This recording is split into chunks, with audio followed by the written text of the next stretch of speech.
Jelly पूछती है कि क्या इससे ऑर्किड को चोट पहुंचेगा।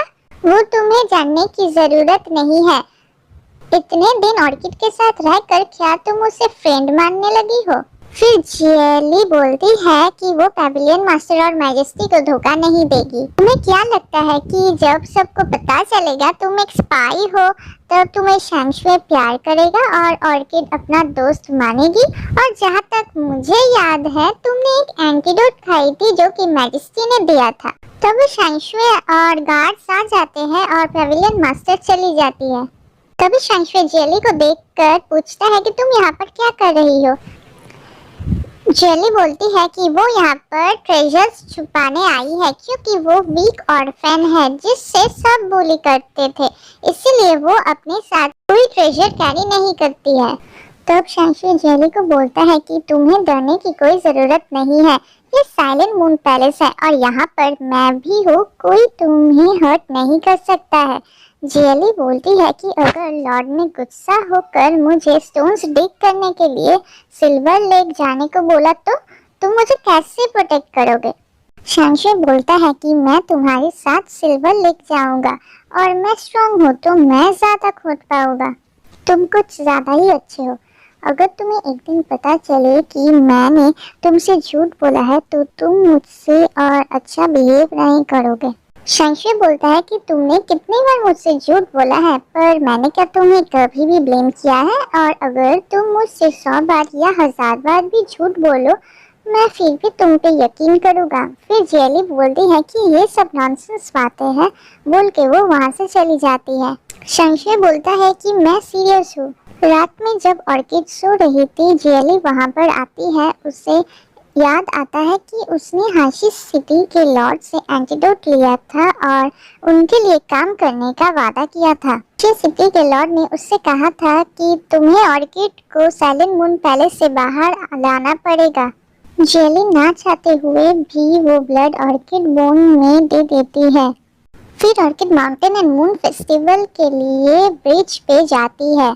जब डोंगफेंग ने भी जाने के लिए अपना दरवाजा खोला, उसने देखा कि जुनफेंग और सभी मून ट्राइब के लोग वहां पर थे। जुनफेंग ने बोला कि कोई भी नहीं चाहता कि वो ऑर्किड के पास जाए, सभी चाहते हैं वो उसके साथ अपना रिलेशनशिप तोड़ दे क्योंकि ऑर्किड एक फेरी है जो जरूर प्रॉब्लम्स क्रिएट करेगी और उसके लिए हमारे सोल्जर्स लौट नहीं पाए और उसको मरना चाहिए। ये सब सुन के डोंगफेंग को गुस्सा आ जाता है और वो उसके मैजिक से एक पिलर को तोड़ देता है। डोंगफेंग बोलता है कि अगर ऑर्किड नहीं होती तो मैं माफ करना नहीं सीखता, उसके लिए ही तुम आज जिंदा हो, नहीं तो तुम थंडर पनिशमेंट से मर गए होते। अगर तुम मुझे अपना भाई मानते हो तो ऑर्किड तुम्हारी सिस्टर इन लॉ है। शुनफेंग बोलता है कि आप सीरियस हो? डोंगफेंग बोलता है मैं ऑर्किड से प्यार करता हूँ और उससे जल्दी ही शादी करूँगा जो कि तीनों रेल में सबसे ग्रैंडेस्ट वेडिंग होगी। ऑर्किड बहुत नाइस और जेंटल है, वो मून ट्राइब के लोगों से रेस्पेक्ट और प्यार करती है। उसने मेरी लाइफ बचाई है, वो बहुत ब्रेव है और वो ही मून क्वीन हो सकती है। फिर डोंगफेंग बोलता है कि वो उसकी गलती थी कि वो सोल्जर्स को बचा नहीं पाया, इसलिए वो बोन डिवोरिंग स्पाइक पनिशमेंट लेगा। सभी उसे मना करते हैं क्योंकि ये बहुत ही पेनफुल है, जैसे कि 1000 चींटियां उसकी फ्लेश खा रही है और कोई उसके बोन्स काट रहा है। ऑर्किड को वेट करते करते रात हो जाती है। दूसरी तरफ डोंगफेंग अपना पनिशमेंट लेता है जो कि बहुत ही पेनफुल था। फिर डोंगफेंग ऑर्किड के पास ब्रिज पे जाता है। उसे देखकर ऑर्किड उसे हग करती है और फिर उसे वो किस करती है। फिर अचानक डोंगफेंग गिर के बेहोश हो जाता है। उसके बाद शैंक्सुए ऑर्किड को डोंगफेंग के पास नहीं रहने दे रहा था। ऑर्किड जिद कर रही थी डोंगफेंग को देखने के लिए। शैंक्सुए ने बोला कि लॉर्ड ने मना किया है तुम्हें अंदर रहने के लिए और शैंक्सुए फिर उसे गोदी में उठा कर ले जाता है। ऑर्किड बोलती है कि तुम मुझे अपना अच्छा फ्रेंड मानते हो ना, फिर मुझे तुम बताओ कि डोंगफेंग को क्या हुआ है। ऑर्किड के बहुत रिक्वेस्ट करने के बाद शैंक्चुई उसे बताता है कि तुम्हारे साथ माउंटेन एंड मून फेस्टिवल में जाने के लिए उन्होंने 9 बोन डिवोरिंग स्पाइक पनिशमेंट लिया है। जब तक वो सोल्जर्स को बचा नहीं लेते, रोज रात को उन्हें बहुत दर्द सहना पड़ेगा और लॉर्ड नहीं चाहते कि तुम उन्हें इस हालत में देखो, इसलिए तुम्हें अंदर आने से उन्होंने मना किया है। फिर ऑर्किड वहाँ पे बैठ जाती है। रूम के अंदर डोंगफेंग का ट्रीटमेंट चल रहा था और सभी डॉक्टर्स बोल रहे थे कि जल्दी मेडिसिन लेना पड़ेगा, पर डोंगफेंग को पेन बर्दाश्त नहीं हो रहा था और सभी लोगों को उसने कमरे से बाहर जाने का ऑर्डर दिया। ऑर्किड देखती है कि सभी लोग बाहर आ रहे थे। डोंगफेंग को यहाँ पर बहुत दर्द हो रहा था। फिर डोंगफेंग पनिशमेंट कंप्लीट हो जाने के बाद ऑर्किड के पास आता है और उसके कोट से उसे कवर कर देता है। फिर वो उसके पास बैठ जाता है। फिर सूरज की किरणें पड़ती है और ऑर्किड उठ जाती है और डोंगफेंग को देखकर उसे गले लगा लेती है। वो उसे कहती है कि तुम ठीक हो ना?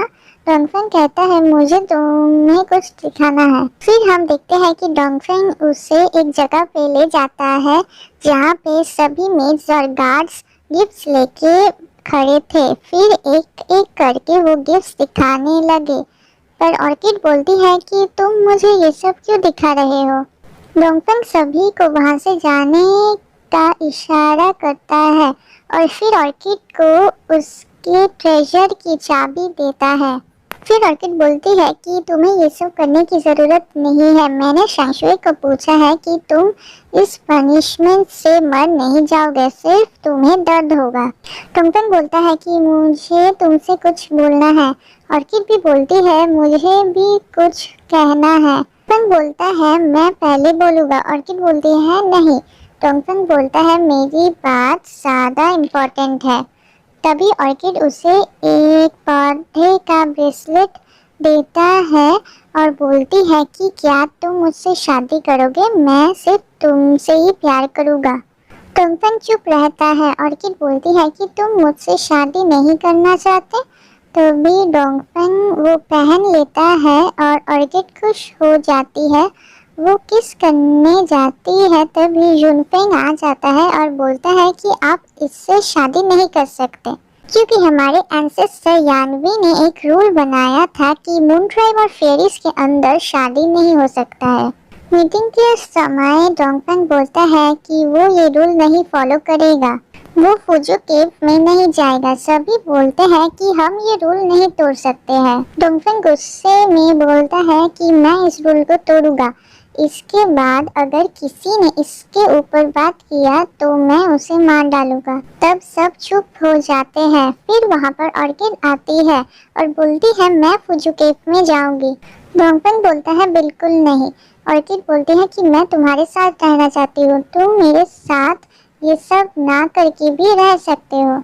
ऑर्किड बोलती है कि अगर मैं ये ना सह सकूँ तो मैं कैसे मून क्वीन बन सकती हूँ।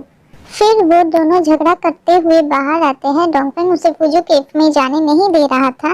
ऑर्किड बोलती है कि हमने प्यार किया है तो हमें इसका प्राइस भी चुकाना पड़ेगा। डोंगफेंग बोलता है कि मैं एक बार फुजू केव में जा चुका हूँ और तुम वो दर्द बर्दाश्त नहीं कर पाओगी।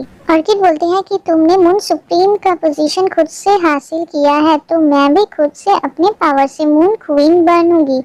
ऑर्किड बोलती है कि मैं चाहती हूँ कि तुम मेरे डिसीजन को एक्सेप्ट करो जैसे मैंने हर वक्त किया है। तुम भी जानती हो कि मैं सही कह रही हूँ। डोंगफेंग कुछ नहीं बोलता है। फिर ऑर्किड डोंगफेंग से मिलती है और बोलती है कि हार्ट कर्स की वजह से हम जुड़े हुए हैं। क्या तुम्हारे पास कुछ ऐसा है जिससे फुजू केव में जाने के बाद डोंगफेंग को दर्द नहीं होगा?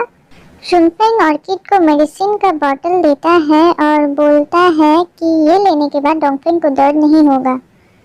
फिर वो बोलता है कि अगर तुम भाई से शादी नहीं करना चाहती हो तो गिव अप कर दो, फुजू केव में जाने की ज़रूरत नहीं है, तुम्हें बहुत पेन होगा और अगर तुम्हें कुछ हो गया तो भाई मुझे कभी माफ़ नहीं करेगा। ऑर्किड बोलती है कि तुम तुम्हारे भाई से प्यार करते हो ना? मैं भी करती हूँ और हमें प्राइस पे करना पड़ेगा इसके लिए। उसके बाद हम देखते हैं फुजू केव में घुसने से पहले ऑर्किड डोंगफेंग को वाइन देती है। डोंगफेंग बोलता है तुमने इस बार भी इसमें कुछ मिलाया है। ऑर्किड बोलती है कि तुमने कहा था कि मैं जब भी तुम्हें वाइन दूंगी तो तुम उसे पी लोगे। फिर डोंगफेंग वो पी लेता है। फिर डोंगफेंग उसके बाद ऑर्किड का हाथ पकड़ लेता है। फिर ऑर्किड उसका हाथ छुड़वाकर वहां से चली जाती है। ऑर्किड फुजू केव के अंदर जाती है जहां पर मून ट्राइब के एंसेस्टर का कॉफिन था, जिसके अंदर ऑर्किड घुस जाती है। फिर बाहर के लोग अपना मैजिक स्टार्ट करते हैं। अंदर ऑर्किड को दर्द होना शुरू हो जाता है। तो ये एपिसोड इतना ही था। मिलते हैं नेक्स्ट वीडियो में।